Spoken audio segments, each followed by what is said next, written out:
दोस्तों, आप जो देख रहे हैं, नेहा बोरा जो है, उन पर बीजेपी के किसी कार्यकर्ता ने स्याही फेंकी है और उसके बाद से छात्रों का गुस्सा जो है लगातार बढ़ता जा रहा है। पूरे देश में जो युवा है, छात्र हैं, उनमें भी आक्रोश बढ़ रहा है और उसके बाद से जो स्याही फेंकी गई, हमला करने की कोशिश की गई और छात्रों के आंदोलन को गुमराह करने की कोशिश की गई।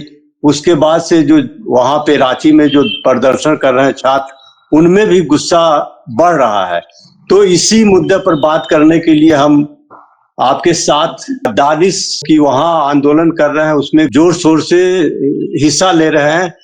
तो दानिश जिससे हम बात करेंगे कि क्या उस तरह से जो वहां स्याही फेंकी गई नेहा बोरा पे, उसका क्या असर पड़ा है और आगे उसका क्या असर पड़ेगा। देखिए, मामला ये है ना कि ये तो होता ही है। मामला है कि छात्र आंदोलन को किस तरह से बदनाम करने की कोशिश की जाती है ना। ये लगातार आप देख सकते हैं कि भाजपा और आरएसएस लोग ये किस तरह से आंदोलन नहीं चाहते हैं। ये तानाशाही रवैया है ना, इस तानाशाही तरह चाहते हैं। इस आंदोलन को बदनाम करने की कोशिश की जा रही है और ये की जा रही है क्योंकि वो चाहते हैं कि छात्र पढ़े नहीं, छात्र का आवाज को ऐसे ही इसी तरह दबाया जाए। ये लोग का ये पुराना ही आप देख सकते हैं कि कैसे जंतर मंतर में भी भाजपा ने किस तरह से वहां के छात्रों और महिलाओं पे अत्याचार किया था पुलिस द्वारा। और यहाँ भी इस तरह से जब पुलिस यहाँ सब कुछ शांति से हो रहा है, सरकार का एक रवैया है झारखंड सरकार का, यहाँ उस तरह से नहीं कर रहा है। लेकिन भाजपा और आरएसएस ये चाह रही है कि किसी तरह हो और किसी तरह आंदोलन को बदनाम करने की कोशिश की गई। तो आप देख सकते हैं कि जो अभी बंदा फेंका वो आरएसएस का आरएसएस का भी कार्यकर्ता है। ये बात पे वो हजारीबाग का है, आरएसएस का कार्यकर्ता है। इस पे थोड़ा ये कर, इस पे हम लोग ये हम लोग ये जान ही गए, उनकी मंशा तो जान ही गए हैं कि कैसे वो छात्र विरोधी हैं, महिला विरोधी हैं। ये तो साफ मंशा साफ जाहिर होता है क्या क्या। और राजनीतिक लाभ लेना भी वो एक हम लोग को ये माहौल बनाना चाह रहे हैं कि हम लोग ये इस आंदोलन को किस तरह से बदनाम किया जाए। ये तो उनका मंशा साफ पता चल रहा है। इससे पता चल रहा है कि क्या हुई है। स्याही फेंक कर उनको इतनी भी नॉलेज नहीं है कि स्याही से लिखा जाता है, लेकिन वो उनका इस्तेमाल ये फेंकने का काम करते हैं। एबीवीपी का ये पुराना का भी है कि कभी प्रोफेसर पे वो फेंक देते हैं, तो कभी टीचर पे फेंक देते हैं, तो कभी उस तरह के लोगों पे फेंक देते हैं जो छात्रों के लिए हक की लड़ाई लड़ता है। और उसको ये स्याही को किस तरह से बदनाम करने का कोशिश किया जा रहा है, इस पे ये।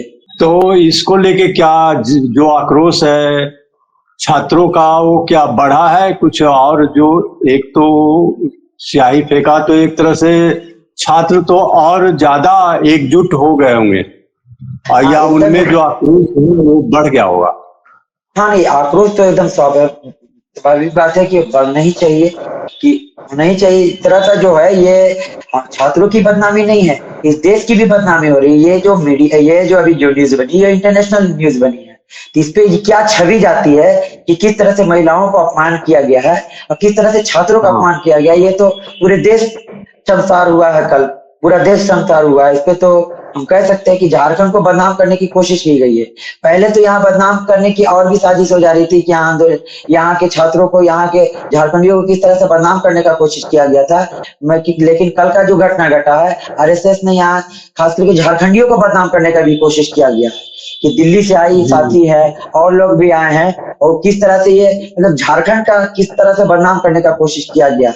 लोग कहें कि हाँ, झारखंड को क्या मतलब ये करना चाह रहे थे। हाँ, इसको तो लेके देश भर में आक्रोश बढ़ा है कि जो एक महिला है, एक छात्रा है, उस पर स्याही फेंका, उस पर हमला करने की कोशिश हुई। तो एक तो मैंने जो छात्र आंदोलन कर रहे हैं उनका साथ देने के बजाय वो तो उन्हीं का मुद्दा है। मान लीजिए, क्या बीजेपी नहीं चाहती कि छात्र आंदोलन करें या छात्र प्रोटेस्ट करें अपनी मांगों को लेकर के? क्योंकि सरकार भी तो वहां ये होता कि जैसे केंद्र में जो सरकार है वो तो बीजेपी की है, तो यहाँ तो कह सकते थे कि बीजेपी और प्रधानमंत्री नरेंद्र मोदी के विरोध में छात्र आंदोलन कर रहे हैं, इसलिए हम उसका विरोध कर रहे हैं, क्योंकि यहाँ पर केंद्र में बीजेपी की सरकार है। लेकिन वहां पे तो बीजेपी तो विपक्ष में है, तो विपक्ष में होने के बाद भी अगर उस आंदोलन को गुमराह कर रहे हैं या उसमें कुछ बाधा डाल रहे हैं, तो ये तो साफ साफ है कि जो छात्रों का जो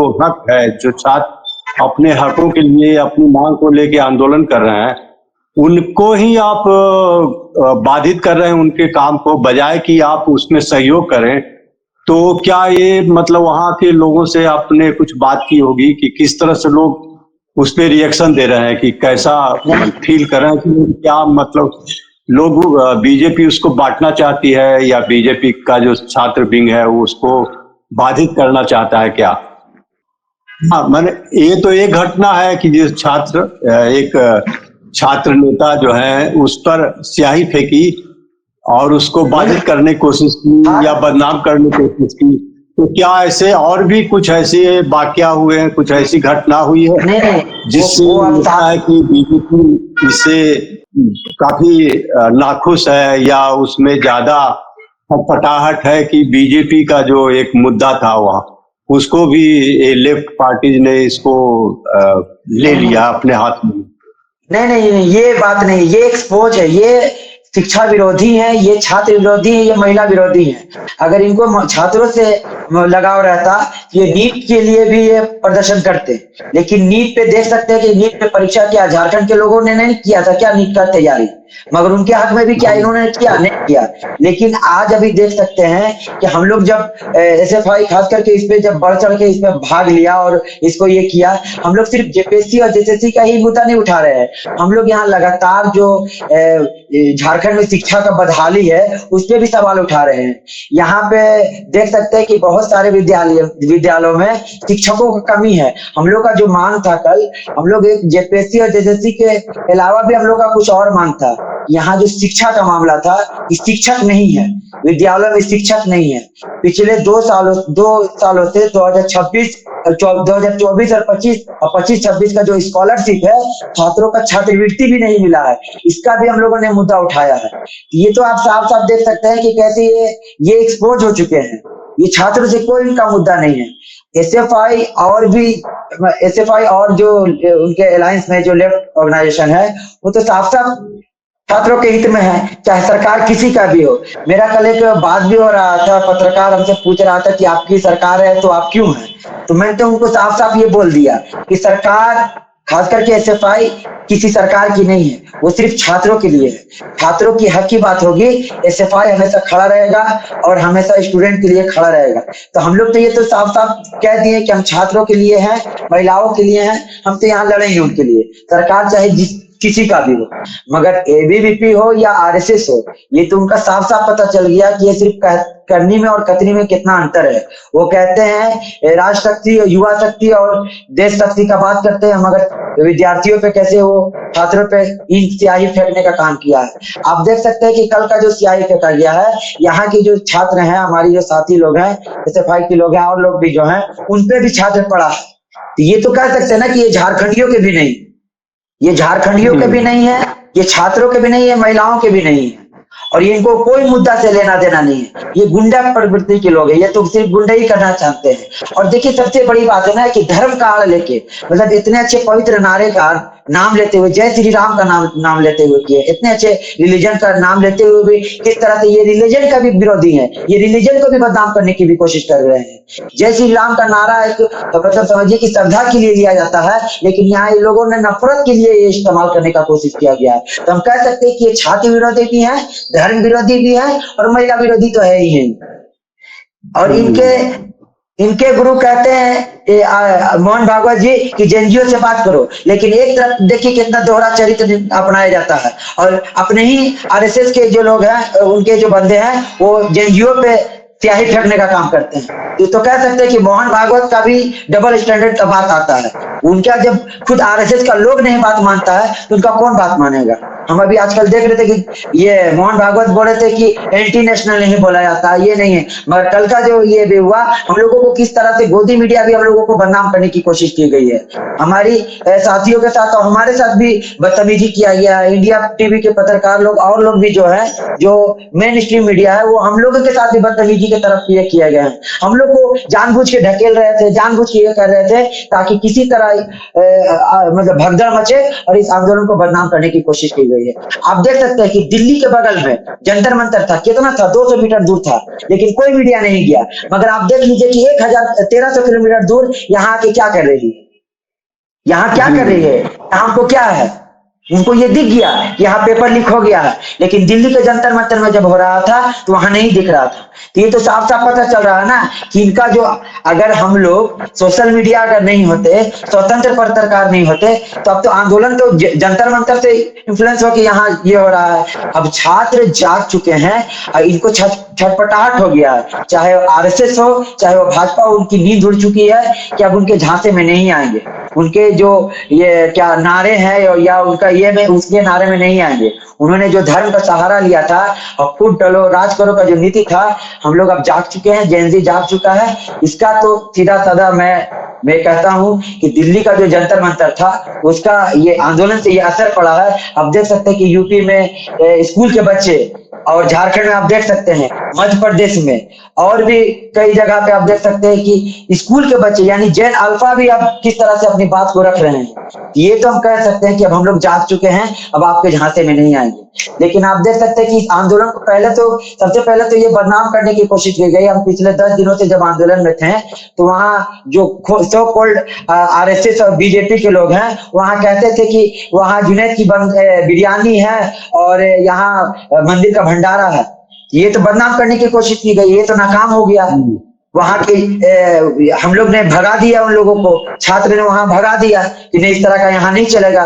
यहाँ हिंदू मुस्लिम और सिख ईसाई सब भाई भाई हैं, यहाँ छात्र हैं, कोई किसी धर्म से नहीं है, सब एक है। हम लोग तो ये संदेश दिए तो उनको ये सबसे नहीं बस चला, तब ये स्याही फेंकने का नाकाम कोशिश किए हैं ये लोग।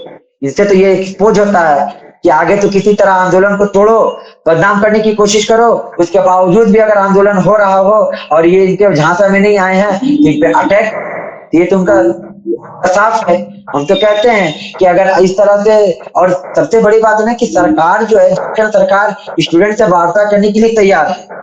ये तो मैं सरकार का शुक्रिया अदा करूंगा, लेकिन साथ में कहूंगा कि इतना लेट क्यों हुआ और सरकार इतने देर तक कर क्या रही थी। और मैं चाहूंगा कि सरकार जो भी मांग है उसको पूरी करे, और सरकार से ये भी मांग है हमारी जो कि यहाँ जो शिक्षक की बहाली उसको जल्द से जल्द कराया जाए, और इसके बाद जो यहाँ के जो स्टूडेंट का जो भी मुद्दा है, स्कॉलरशिप हो या जो भी घोटाला का मामला हो, उसको निष्पक्ष रूप से किया जाए। और दूसरा है कि जो यहाँ जेपीएससी का जो एग्जाम का है, जो विवादित कंपनी से जो एग्जाम लिया गया है, उससे भी मैं कहूंगा कि उसको कैंसिल करके एक निष्पक्ष आयोग का गठन किया जाए, जो झारखंड सरकार आयोग गठन करे। इसका हम लोग एक मांग करते। दूसरा ये है कि अगर इस मांग को अगर पूरा नहीं करती है झारखंड सरकार तो एसएफआई आगे की लड़ाई लड़ेगी। ये एकदम तय है कि एकदम हम लोग। अभी आपको एक और न्यूज बता दूं, पाकुड़ एक जिला है, वहां के केकेएम कॉलेज में पिछले 2 दिनों से लगातार एसएफआई के नेतृत्व के द्वारा वहां आंदोलन हो रहा है। क्यों? क्योंकि वहां फीस बढ़ाया गया।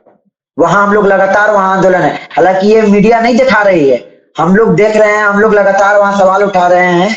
आप झारखंड एसएफआई के पेज से, इंस्टाग्राम पेज से आप देख सकते हैं कि लगातार हम लोग इस आंदोलन को उठा रहे हैं।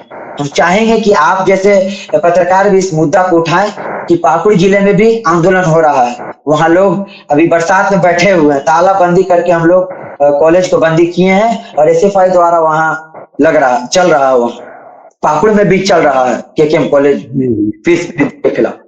तो हम लोग कह सकते हैं कि हम लोग सरकार अगर विद्यार्थियों और छात्रों के खिलाफ रहेगी तो हम लोग सरकार के खिलाफ आंदोलन करने के लिए बाध्य हैं। ठीक है, तो दोस्तों आपने देखा कि किस तरह से छात्र आक्रोशित है, जो नेहा बोरा पर स्याही फेंकी गई और इस आंदोलन को बदनाम करने की कोशिश की गई, और झारखंड को भी एक नकारात्मक रूप से दिखाने की कोशिश की गई। उसको लेकर के हमने बात की। वहाँ के जो छात्र नेता हैं, रांची में जो प्रदर्शन चल रहा है उसमें बढ़ चढ़ के हिस्सा लेने वाले छात्र दानिश से हमने बात की, और देखा आपने कि किस तरह से वहाँ छात्र आक्रोशित हैं। और देखते हैं आगे क्या होता है, आगे की क्या इनकी रणनीति है, या छात्रों की जो मांग है वो कितनी मांगे जो है उनकी कितनी मानी जाती है, और इस आंदोलन की दशा दिशा क्या होगी, और क्या ये आंदोलन जो जंतर मंतर से शुरू हुआ था, ये जो चिंगारी, वो क्या पूरे देश में फैलेगी, और किस तरह से देश की राजनीति या देश के का जो भविष्य है, छात्रों का भविष्य है, उस पर क्या असर ये आंदोलन डालेगा। तो हम और भी मिलेंगे दानी जी से और भी बातें करेंगे अलग अलग मुद्दों के बारे में। तो नमस्कार, धन्यवाद कि आपकी अगर कोई राय हो